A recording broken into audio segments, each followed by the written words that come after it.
મુખ્યમંત્રી ભૂપેન્દ્ર પટેલની અધ્યક્ષતામાં રાષ્ટ્રીય પંચાયતી રાજ દિવસ અને પંચાયત એડવાન્સમેન્ટ ઇન્ડેક્સ કાર્યક્રમ યોજાયો. મહેસાણા જિલ્લાના આખજ ખાતે વડાપ્રધાન નરેન્દ્રભાઈ મોદીની વર્ચ્યુઅલ ઉપસ્થિતિમાં અને મુખ્યમંત્રી ભૂપેન્દ્ર પટેલની અધ્યક્ષતામાં રાજ્ય કક્ષાનો રાષ્ટ્રીય પંચાયતી રાજ દિવસ અને પંચાયત એડવાન્સમેન્ટ ઇન્ડેક્સ કાર્યક્રમ યોજાયો. આ કાર્યક્રમમાં મુખ્યમંત્રી ભૂપેન્દ્ર પટેલના વરદ હસ્તે ₹27.22 કરોડથી વધુના ખર્ચે વિવિધ જિલ્લાઓની ગ્રામ પંચાયતમાં 172 વિકાસલક્ષી કામોનું ઈ-લોકાર્પણ તથા ખાતમુહૂર્ત કરવામાં આવ્યું. રાષ્ટ્રીય પંચાયતી રાજ દિવસ અને પંચાયત એડવાન્સમેન્ટ ઇન્ડેક્સ કાર્યક્રમમાં પોતાના સંબોધનની રજૂઆત કરતા પહેલા મુખ્યમંત્રી ભૂપેન્દ્ર પટેલે તાજેતરમાં જમ્મુ કાશ્મીરમાં થયેલા આતંકવાદી હુમલામાં મૃત્યુ પામેલા દેશવાસીઓ માટે 2 મિનિટનું મૌન પાડી શોકાંજલિ પાઠવી. મુખ્યમંત્રીની સાથે કાર્યક્રમ સ્થળે ઉપસ્થિત તમામે પોતાના સ્થાન પર ઉભા રહીને મૃતકો પ્રત્યે સંવેદના વ્યક્ત કરી હતી.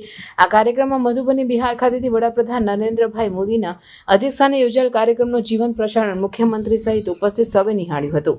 વડાપ્રધાને એમના સંબોધનમાં જ કહ્યું હતું કે છેલ્લા એક દાયકામાં પંચાયતોને સશક્ત બનાવવા માટે સતત પગલાં લેવામાં આવ્યા છે.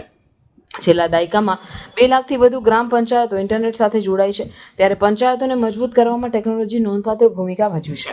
આ પ્રસંગે જિલ્લા પંચાયત પ્રમુખ તૃષાબેન પટેલ, સાંસદ હરિભાઈ પટેલ, મયંકભાઈ નાયક, ધારાસભ્ય મુકેશભાઈ પટેલ, સુખાજી ઠાકોર, કે પટેલ, સરદારભાઈ ચૌધરી, ડોક્ટર CJ ચાવડા, અગ્રણી ગિરીશભાઈ રાજગોર, તાલુકા પંચાયત પ્રમુખ કલ્પનાબેન પટેલ, પંચાયત વિભાગ સચિવ મનીષા ચંદ્રા, વિકાસ કમિશનર HK કોચા, અધિક વિકાસ કમિશનર ગૌરવ દહિયા, જિલ્લા કલેક્ટર SK પ્રજાપતિ, જિલ્લા વિકાસ અધિકારી ડોક્ટર હસરત જયસ્મીન તેમજ જિલ્લા પંચાયત અને તાલુકા પંચાયતના સભ્યો, સરપંચો સહિત મોટી સંખ્યામાં લોકો ઉપસ્થિત રહ્યા હતા.